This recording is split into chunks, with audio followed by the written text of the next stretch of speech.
রোশনাই সিরিয়ালের আপডেট নিয়ে চলে এসেছি। বিস্তারিত জানতে ভিডিওটি লাইক দিয়ে চ্যানেলটি সাবস্ক্রাইব করে প্রথম থেকে দেখতে থাকুন। গল্পের শুরুতে আমরা দেখতে পারবো মিস্টার সেনকে বলেন, রঞ্জন প্রসাদ জি, আপনি বারবার জিজ্ঞেস করছিলেন না রোশনাই আমার আর সুরঙ্গমার মেয়ে কিনা, তার প্রমাণ আছে কিনা? হ্যাঁ, প্রমাণ আমার কাছে আছে, ফোনের এই অডিও তো প্রমাণ আপনারা পেয়ে যাবেন। নীলাজ্জ বাবু বলে সুরঙ্গমাকে, আবার তোমার কি হয়েছে সুরঙ্গমা? সুরঙ্গমা বলে, কই কিছু হয়নি তো, আমার কি হবে, আমার আই এম ফাইন। নীলাজ্জ বাবু বলে, তুমি চমকে উঠলে, কোথায় চমকালাম? I am fine. নীলাজ্জ বাবু বলে, না মনে হইলো আমার। মিস্টার সেন বলেন, সুরঙ্গমা দেবীর সাথে আজ দেখা হয়েছিল?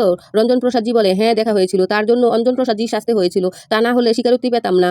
আমার মেয়ের সাথে স্বীকারোক্তি আদায় করার জন্য আমি ছলনার আশ্রয় নিয়েছি। আদালতে ফোনের অডিও রেকর্ড শোনানো হয়, তাই সুরঙ্গমা দেবী বসা থেকে দাঁড়িয়ে উঠে বলে, না মিথ্যা কথা, আমার গলার বাণী চুরি করা হয়েছে। মিস্টার সেন বলে, এটা বিচার করবে আদালত। মিলন, এই মুহূর্তে তার প্রমাণ নেই, যতটুকু প্রমাণ ছিল তা আপনার কাছে পেশ করেছি।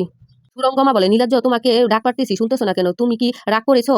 নীলাজ্জ বলে, রাগ করেছি তোমার উপর? দেখো, তোমার উপর রাগ করার সময় নেই, যা বলার বলো। সুরঙ্গমা দেবী বলে, তোমার কি সত্যি মনে হয় আমি? নীলাজ্জ বলে, আমি কি? সুরঙ্গমা বলে, তোমাকে আমি কখনো ঠকাইনি, বিশ্বাস করো, তোমাকে ঠকাইনি। নীলাজ্জ বলে, তুমি আমার সাথে সারাক্ষণ আমার সাথে প্রতারণা করে গেছো, তোমাকে রোশনাই আর রঞ্জন প্রসাদ বুঝাচ্ছে। নীলাজ্জ বলে, হ্যাঁ ভুল বুঝাচ্ছে, বুঝতে পারছো, তোমাকে ভুল বুঝাচ্ছে। নীলাজ্জ বলে, না, ওরা আমাকে সঠিক পথে চালিয়ে আসছে, যে মেয়েটাকে অন্ধের মতো বিশ্বাস করেছিলাম সে মেয়েটা ভুল ছিল, এখন আমি আসছি।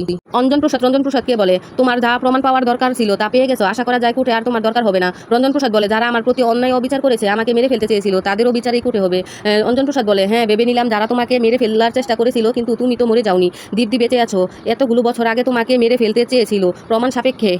বলে, গুরুজি আপনার বাড়িতে পৌঁছে দিয়ে আসুন, আমি এখন এলাম। গুরুজি একবার ভিতরে আসবে না? গুরুজি আপনার মেয়েকে জিজ্ঞাসা করুন, আপনি আর আপনার মেয়ে থাকেন, আপনার মেয়ের আপত্তিতে যায় কি করে? এসো, আমি তো ডাকছি। রোশনাই বলে, কেন বাবা?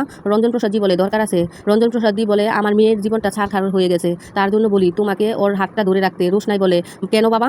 চলো আমরা দূরে চলে যাই, আমাদের কোর্ট কেস দরকার নেই, বন্ধুর মতো হাতটা ধরে রেখো। রঞ্জন